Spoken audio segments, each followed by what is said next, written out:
On a une blessure, comme si vous avez un chagrin. Ça monte, ça monte, ça monte. Puis à un moment, ça se focalise sur le cœur. C'est tout. C'est ce que le Seigneur, quand vous chantez, c'est ce que cette chanson libère. Comme si le Seigneur, en chantant cette chanson, il est en train de toucher à un endroit qui a été blessé et qu'il veut guérir parce qu'il vous appelle maintenant à le servir. Et c'est ce que le Seigneur est en train de faire. Et quand vous chantez, le Saint-Esprit vient comme nettoyer, et d'où, certainement, c'est vous que le Seigneur me voyait dans l'entonnoir, comme si vous étiez dans un trou, et que le Seigneur, par son amour, vous appelle vers l'amour. Dieu, le Seigneur vous a appelé depuis le ventre de votre mère. Dans votre famille, il y a des serviteurs. Ma mère est pasteur. Voilà. Et voilà, vous êtes appelé à servir. Normalement, Dieu ne ôte pas ce qu'il a mis dans la famille. Vous êtes appelé à servir, mais seulement vous, c'est dans la puissance. Votre mère est pasteur, mais vous avez un ministère prophétique. Un ministère prophétique de délivrance. Et la France va trembler dans peu de temps. Vous travaillez dans quoi? Dans les finances. Ah, ça. Voilà, dans les banques. Ah, ouais. Vous savez, je pense que le Seigneur vous a appelé parce que hier nuit, il me disait l'économe fidèle. Il dit, mais Seigneur, qu'est-ce que ça veut dire? L'économe fidèle.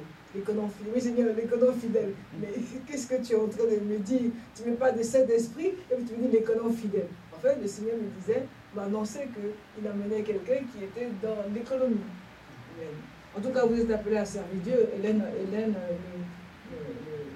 ne couvre pas l'autre, les deux vont ensemble. Voilà. Le Seigneur vous a appelé, on est appelé pour servir Dieu, peu importe ce qu'on fait. Mais voilà, le Seigneur vous a appelé, ça peut se joindre. Voilà, tout dépend. Parce que vous avez un profond amour pour le Seigneur. Je pense que vous devez, je ne compare pas, mais par rapport au cantique, vous allez servir le Seigneur même jusqu'au sépulcre. Vous n'aurez pas de retraite fou. Non. Parce que vous l'aimez. C'est-à-dire que vous ne manifestez pas, mais vous l'aimez. Vous ne ferez pas le Seigneur comme on fait certains. À un moment, ils sont fatigués, ils arrêtent. Vous, ça va être de façon naturelle. Ça va être comme vous l'avez toujours servi. Parce que vous l'aimez. Et ça se sent dans votre... Ça se sent quand vous chantez et ça se sent dans le travail que le Saint-Esprit est en train de faire. Vous allez rencontrer l'amour. Vous êtes en train de rencontrer l'amour. Et c'est pour ça que le Seigneur est en train de guérir ce cœur. Ce cœur qui a été blessé. Ce cœur qui a été... Et c'est pour ça que le Seigneur est en train de vous guérir parce qu'il a un plan pour vous. Autour de vous, vous avez des personnes qui sont malades? Non, pas de ma connaissance.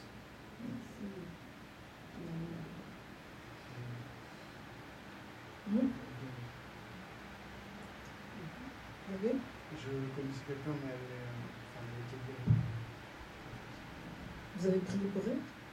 Oui, j'ai prié. Vous avez ce don-là. Vous avez ce don-là et vous ne devez pas avoir honte du Seigneur.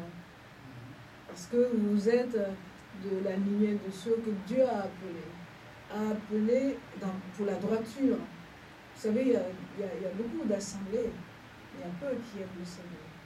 Il y a peu qui reconnaissent la présence du Seigneur, l'onction du Seigneur. Et vous êtes parmi les exceptions du Seigneur. Et vous ne devez pas avoir honte du Seigneur, de prier pour les gens, parce que vous avez ça en vous. J'ai pas honte du Seigneur. Non, mais comme le Saint-Esprit me dit, peut-être que le Saint-Esprit voudrait que au milieu des finances, que vous, de temps en temps, vous ferez donner une chanson. Parce qu'il a, ne serait-ce que votre chanson, va toucher quelqu'un qui est malade. Même si vous ne le savez pas. Parce que dans votre chanson, il y a une puissance. Vous voyez? Et vous avez une très belle voix.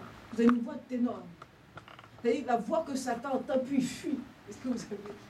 Vous avez une voix que, wow! Voilà, comme la trompette qui sonne et les corps qui sont en train de résonner, les instruments de Dieu, le pied du Seigneur fait boum, puis la terre tremble. En fait, c'est cette voix-là que vous avez. Et vraiment, nous sommes ce matin debout. Et nous pensons que ce n'est pas la première fois que vous serez avec nous. Parce que vous êtes un homme de Dieu. Et le Saint-Esprit nous a envoyés pour nous fortifier. Et ce matin, on veut nous fortifier parce qu'on sait qu'il n'y a pas que parmi les Européens, il n'y a pas que des incrédules. Il y a ceux qui aiment véritablement le Seigneur en toute humilité. Et ça fortifie. Amen. On va s'asseoir dans la